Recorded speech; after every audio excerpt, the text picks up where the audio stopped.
Hello everyone, welcome to my channel. My name is Xony, and today we're going to have some more stories from Reddit. But before we start, it would be so much appreciated if you would subscribe to my channel, like the video if you enjoy it, and maybe leave a comment down below. These simple clicks would mean a lot to the future of this channel and really reward the effort that I put in every day. And now without further, let's go. Now let's get into today's stories to find out what happened. My wife 38 and I 38 male were together for 20 years. The two of us got together in our first year of college and were inseparable since the moment we started dating. High school and college sweethearts don't always end up in a long-term relationship, but I was confident that if anyone could make it work, it would be the two of us. After our college graduation, I popped the question and we got married soon after. Fast forward 16 years and 3 children later, our life was something that I would say was crafted out of a fairy tale. It wasn't perfect, but no relationship was perfect. It was a little while after our 20th anniversary when I started to notice odd things happening with my then wife. She was acting as you typically expect cheaters to act: sneaky, touchy, mean, and just uninterested in our marriage and family. We'd been married for a long time, so slumps could happen. I tried to brush it off and just give it time. One time I went so far as to suggest counseling, but this was shut down as soon as I suggested it. She claimed we didn't need therapy because everything was fine. So I went online and started searching for reasons she might be like this. A lot of what I found suggested that she might be cheating. I didn't want to believe it, but it would explain all of the strange behavior. One night after we went to bed, I grabbed her phone from her nightstand and broke into it. My wife was a heavy sleeper, so she didn't even twitch. I figured out her password on the second try before heading straight to the text messages. There were numerous text messages with this guy I knew as her longtime coworker. However, as far as I knew, they had never been close. They would have no reason to have so much contact with each other. This was suspicious, so I checked out the text messages between them. It was that night I discovered the affair between my wife and her older coworker. I never thought I'd have to worry about someone nearly 2 decades older than me who was not in shape and had a receding hairline, yet here I was. I could not fathom what my wife saw in him, but there was no denying something had to be pulling her to him. Cheating was one of those deal breakers for me. As far as I was concerned, the marriage was over. That night I slept on the couch. When my wife confronted me the next morning for sleeping downstairs, I turned around and confronted her about the affair. She turned as white as a sheet. At first, she tried denying it until I showed her the phone I had broken into. The woman had the actual audacity to be angry about me invading her privacy. I told her it was worth invading her privacy for a little peace of mind.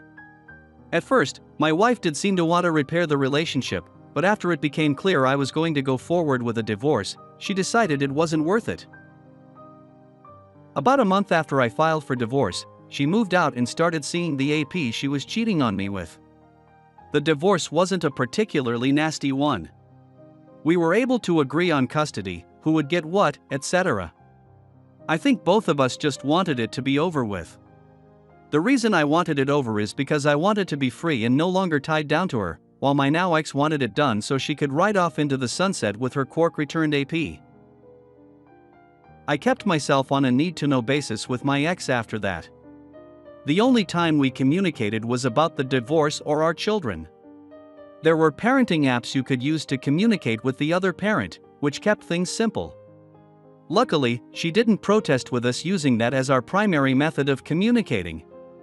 Our kids had a hard time with it, as any child would. I could only tell them so much about why the marriage ended and tried very much to keep it not only age-appropriate but also kid-friendly. As much as I disliked my ex, she was a good mother to our 3 children. This was probably one of her only redeeming qualities. Soon a year passed and our divorce was official.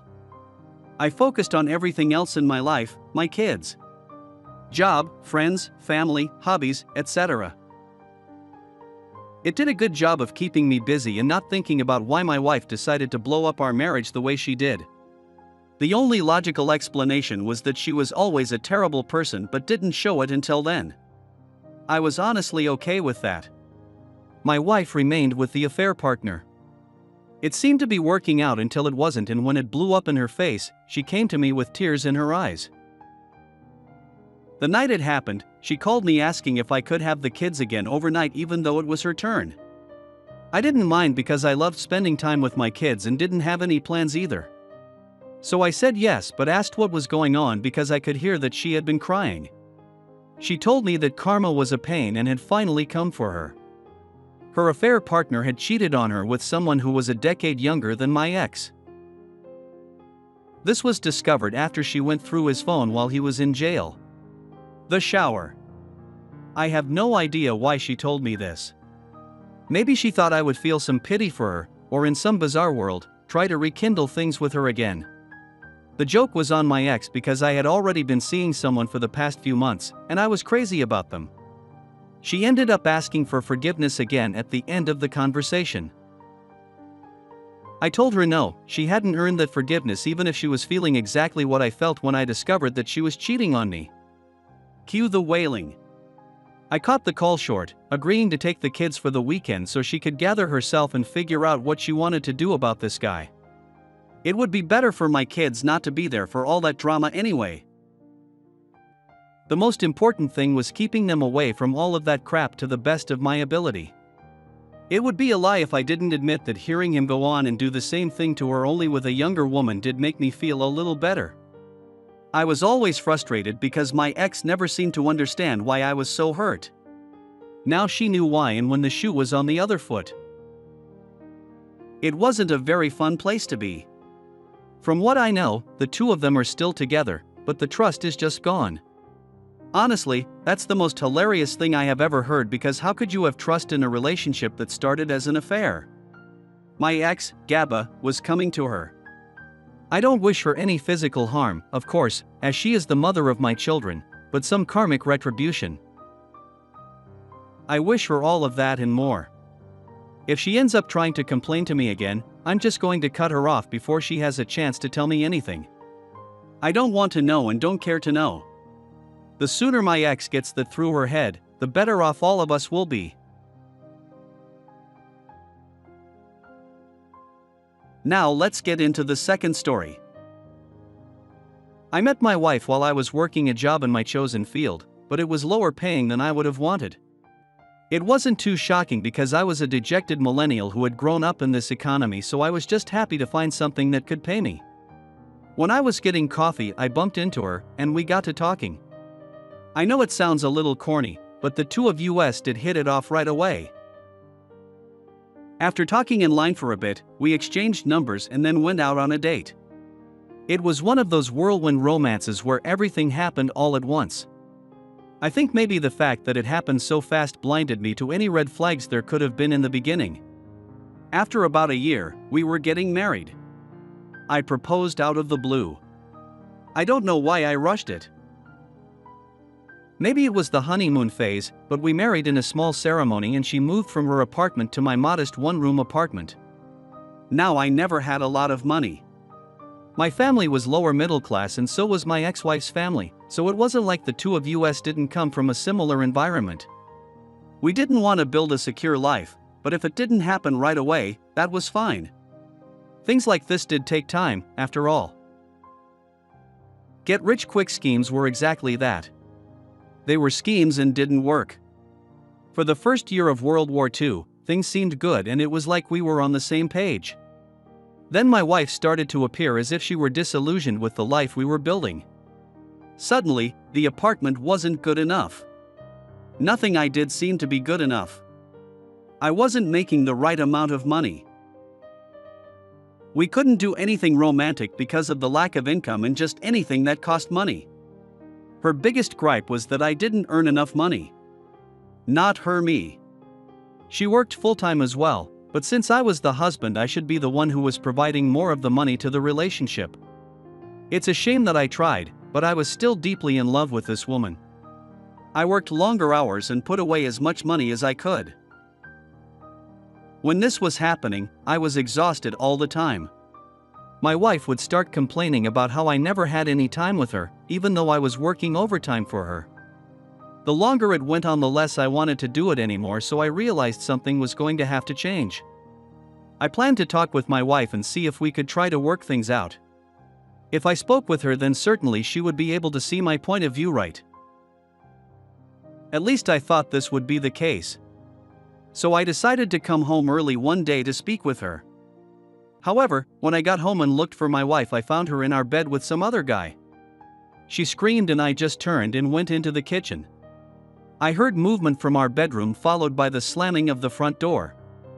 My wife came in asking what I was doing here. My response was to ask her what she was doing with some other guy in our bed. She claimed it didn't mean anything, so I asked how long it had been going on. My wife admitted it was going on for the past 6 months, so for half a year she had been lying to me. I asked how they met and she said they met on a social media site. Honestly, I didn't care about anything else she had to say after that. Once I knew she was cheating on me, it was like the wool had been pulled from over my eyes. I was able to see all the red flags I initially missed and knew there was only one step ahead of us we could take. It had to be a divorce, there was no other way. She changed her tune right away when it became clear I wouldn't change my mind and take her back. So once I said it was over, she packed her things and left. From there we went forward with the divorce. My wife wanted to make it official so she could go be with her AP.